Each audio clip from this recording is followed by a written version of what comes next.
అపోస్తలుడైన పౌలు ఎఫెసీలకు వ్రాసిన పత్రిక 6వ అధ్యాయము. పిల్లలారా, ప్రభువునందు మీ తల్లిదండ్రులకు విధేయులై ఉండుడి, ఇది ధర్మమే. నీకు మేలు కలుగునట్లు నీ తండ్రిని నీ తల్లిని సన్మానింపుము, అప్పుడు నీవు భూమి మీద దీర్ఘాయుష్మంతుడవగుదువు. ఇది వాగ్దానంతో కూడిన ఆజ్ఞలలో మొదటిది. తండ్రులారా, మీ పిల్లలకు కోపము రేపక ప్రభువు యొక్క శిక్షలోను బోధలోను వారిని పెంచుడి. దాసులారా, యథార్థమైన హృదయము గలవారై భయముతోనూ వణకుతోనూ క్రీస్తునకు వలె శరీర విషయమై మీ యజమానులైన వారికి విధేయులై ఉండుడి. మనుష్యులను సంతోషపెట్టువారు చేయునట్లు కంటికి కనబడుటకే కాక క్రీస్తు దాసులమని ఎరిగి దేవుని చిత్తమును మనఃపూర్వకంగా జరిగించుచు మనుష్యులకు చేసినట్టు కాక ప్రభువునకు చేసినట్టే ఇష్టపూర్వకముగా సేవ చేయుడి.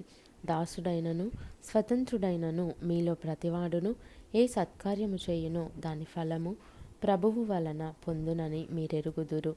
యజమానులారా, మీకును వారికిని యజమానుడైన వాడు పరలోకమందున్నాడనియు ఆయనకు పక్షపాతము లేదనియు ఎరిగిన వారై వారిని బెదిరించుట మాని ఆ ప్రకారమే వారి ఎడల ప్రవర్తించుడి. తుదకు ప్రభువు యొక్క మహాశక్తిని బట్టి ఆయన యందు బలవంతులై ఉండుడి.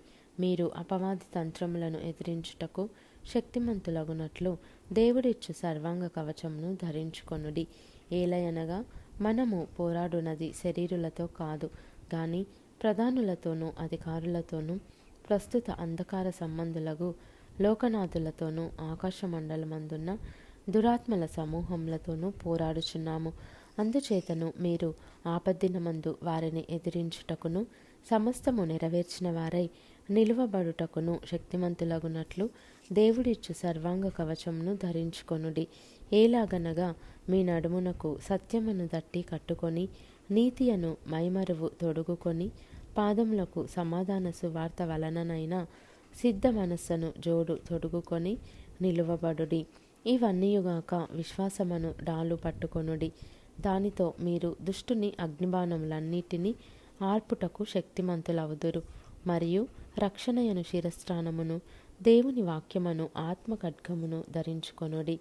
ఆత్మ వలన ప్రతి సమయమునందును ప్రతి విధమైన ప్రార్థనను విజ్ఞాపనను చేయుచు ఆ విషయమై సమస్త పరిశుద్ధుల నిమిత్తమును పూర్ణమైన పట్టుదలతో విజ్ఞాపన చేయుచు మెలకువగా ఉండుడి.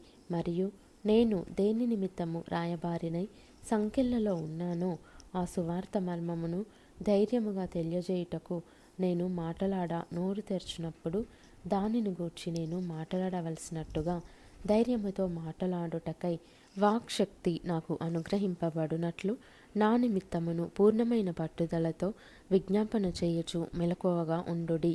మీరును నా క్షేమ సమాచారమంతయు తెలుసుకొనుటకు ప్రియ సహోదరుడును ప్రభువునందు నమ్మకమైన పరిచారకుడునైన తుకికు నా సంగతులన్నీ మీకు తెలియజేయును. మీరు మా సమాచారము తెలుసుకొనుటకును అతడు మీ హృదయములను ఓదార్చుటకును అతనిని మీ యొద్దకు పంపితిని. తండ్రి అయిన దేవుని నుండియు ప్రభువైన యేసుక్రీస్తు నుండియు సమాధానమును విశ్వాసముతో కూడిన ప్రేమయును సహోదరులకు కలుగునుగాక. మన ప్రభువైన యేసుక్రీస్తును శాశ్వతమైన ప్రేమతో ప్రేమించు వారికందరికిని కృప కలుగునుగాక.